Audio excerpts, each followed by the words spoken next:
আসসালামু আলাইকুম। এখন আপনারা যে কয়েনটি দেখতেছেন, এটি হচ্ছে ব্রিটিশ আমলের খুবই রেয়ার এবং অ্যান্টিক কয়েন।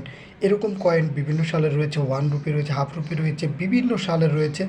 এই স্ক্রিনে থাকা যে কয়েনটি দেখতেছেন 2025 সালের দিকে, তাদেরকে বলবো যে আপনাদের কাছে যদি এমন কয়েন থাকে, কমেন্টে কিন্তু অবশ্যই জানাবেন। প্লাস যে লাল কয়েন অনেকের কাছে আছে, আপনারা কীভাবে বিক্রি করবেন সেটাই জানিয়ে দিব আজকে।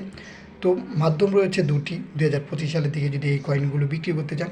একটি হচ্ছে যে সরাসরি আপনারা কয়েন এক্সিবিশনের মাধ্যমে বিক্রি করতে পারবেন, বা কয়েন যেখানে উৎসব হয় বা মেলা হয় সেইখানে আপনারা সরাসরি বিক্রি করতে পারবেন 2025 সালে। সেখানে সরাসরি নগদ টাকা পেয়ে যাবেন, এক হাতে কয়েন দিয়ে অপর হাতে টাকা বুঝে নিতে পারবেন। আরেকটি ওয়ে রয়েছে যাদের কাছে যাওয়া সম্ভব না, যারা কিনা হয়তো বা ভারতের বিভিন্ন জায়গায় কয়েন এক্সিবিশন হয়, অন্য দেশে থাকেন, তাদের উদ্দেশ্যে বলবো যে অন্য দেশে যেহেতু থাকেন, নিজের দেশের কয়েন এক্সিবিশন কোথায় হয় সেগুলো একটু নজর রাখেন।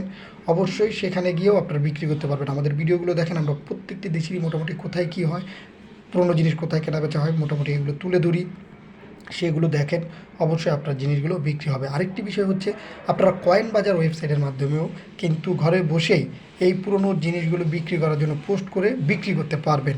তাই সময় নষ্ট না করে 2025 সালের দিকে এরকম ব্রিটিশ কয়েনগুলো আপনারা বিক্রি করে ফেলুন। এবং এগুলো বিক্রি করার ক্ষেত্রে ওয়েবসাইটে আপনাকে একটি সচল জিমেল থাকতে হবে, এবং সেখানে আপনার কয়েন বাজার ওয়েবসাইটে লগ ইন করার মাধ্যমে আপনি আপনার কাছে থাকা জিনিসগুলো ছবি তুলে পোস্ট করবেন, এবং আপনি কত টাকা বিক্রি করতে চান সেই অ্যামাউন্টটি অবশ্যই লিখে দিবেন। তাহলে অবশ্যই হতে পারে সেই কাঙ্ক্ষিত মূল্যে আপনি আপনার জিনিসগুলো বিক্রি করতে পারবেন। অযথা সময় নষ্ট না করে অনেক জায়গায় ঘোরাঘুরি করে অনেকেও প্রতারিত হইতেছে। তাই আপনাদের সাবধান করতেছি যে এই সব জায়গাগুলোতে বিক্রি করার ট্রাই করেন। অনেকে বলবে লাখ টাকা, কোটি টাকা, এই কাজগুলো করুন, আমাদের পেমেন্ট করুন, এত টাকা দেন, আমরা এইগুলো কিনে নিব এত লাখ টাকায়। এগুলো সম্পূর্ণই হচ্ছে গুজব। কারণ যারা কয়েন কিনে তারা কখনোই অগ্রিম কারো কাছ থেকে কোনো টাকা নেয় না। এই জিনিসগুলো মাথায় রাখবেন।